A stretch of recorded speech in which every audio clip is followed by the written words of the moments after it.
Hi, my friends. Welcome back. This is Robin Norgren, and I am talking about herbal medicine and how to take the herbs and spices in your kitchen and turn it into the herbal medicine that you've been wanting to create. I am a newbie at this, so I am teaching you as I am learning right alongside you. Please excuse the cold. I have a cold from starting my job as a teacher, and this is my first week in this school, and it never fails. Within the first 72 hours of me working with a new group of children, I tend to get sick. So this is much better than it has been. Usually what happens is I have a pattern of like getting sick, getting raspy, losing my voice, and then it slowly comes back. So anyway, I want to share with you the book that I'm going through. It is Rosemary Gladstar's Medicinal Herbs, A Beginner's Guide. I have been doing a series on the 9 most popular herbs that you could easily find in your kitchen or at the grocery store that you could take and move them from just simply an herb that you put into your cooking to an herbal medicine. And today I am focusing on turmeric. Turmeric is a close cousin to ginger. And according to the author, she says turmeric is native to India and South Asia, and its bright yellow color and pungent flavor are well-recognized features of classic Indian and Asian dishes. Although it is highly regarded medicine in its native regions, its powerful healing properties have been largely ignored by the rest of the world until recently, which is too bad because turmeric is among the most antioxidant rich, anti-inflammatory, and immune-enhancing herbs available.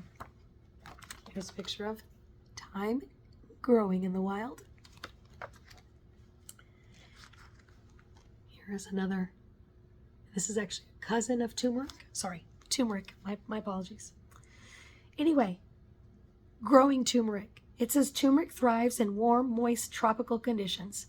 It can be grown in a pot, but be sure that the pot is large as it grows 3 to 5 feet tall. Plant the rhizome shallowly in rich soil and keep moist, warm, and in full sunshine. Turmeric has stunning bright red flowers that are gorgeous in a garden setting. Medicinal uses.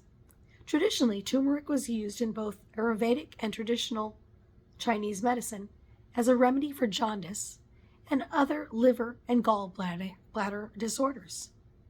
As a pungent, dry, warming herb, it was also used to treat chest colds and coughs.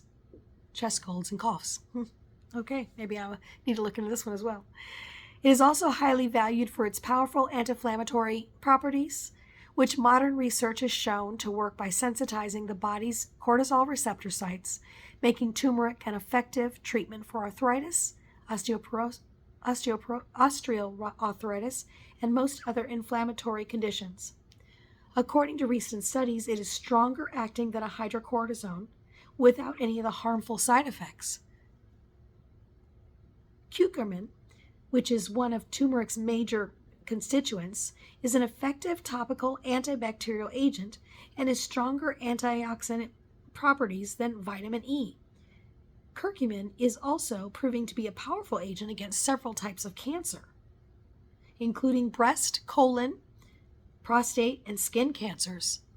In 2009, according to the British Journal of Cancer, they published a study showing that curcumin was effective in killing esophageal cancer cells within 24 hours of treatment.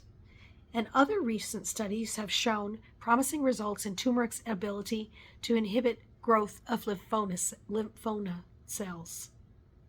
Wow, you guys, is that not incredible? All from turmeric.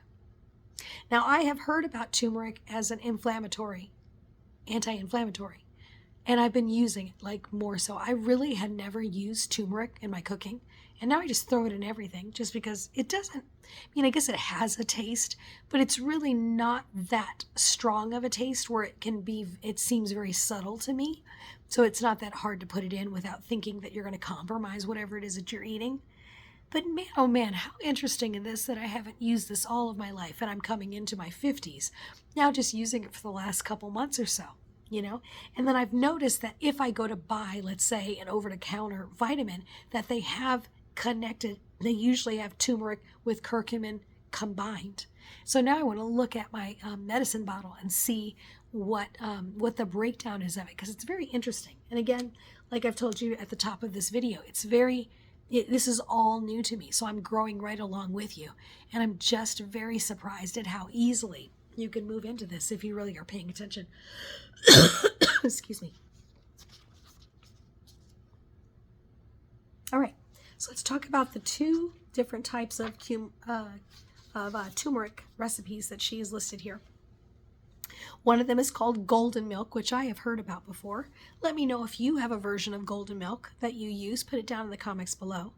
But this one has the root powder, turmeric root powder, almond oil, milk, which is either cow's, almond, or coconut, and honey is an option. And then they have something called a golden turmeric paste for skin infections. This says, this paste is an effective treatment for a variety of skin infections, including fungal infections such as athlete's foot and ringworm. It's interesting to note that many of the herbs are effective against fungal infections, and they're also very colorful and stain the skin. It's interesting to note that many of the herbs that are effective against fungal infections are also very colorful and stain the skin. Is there some special antibacterial, antifungal action in the pigments? In any case, this turmeric paste will work, but be prepared for brightly colored skin. The stain will last for a few days and then slowly fade. Well, you guys, thank you so much for stopping by. Make sure and look at all 9 herbs that I have done in this series. And up next, I will go to another section of the book where I will talk about a specific part of moving into medicinal herbal medicine as a beginner. I really hope that you have enjoyed this, and please comment down below if you've purchased the book, what you think about these videos. Is there a place you would like me to take these videos? Because I am open to suggestions. All right, thanks so much for stopping by.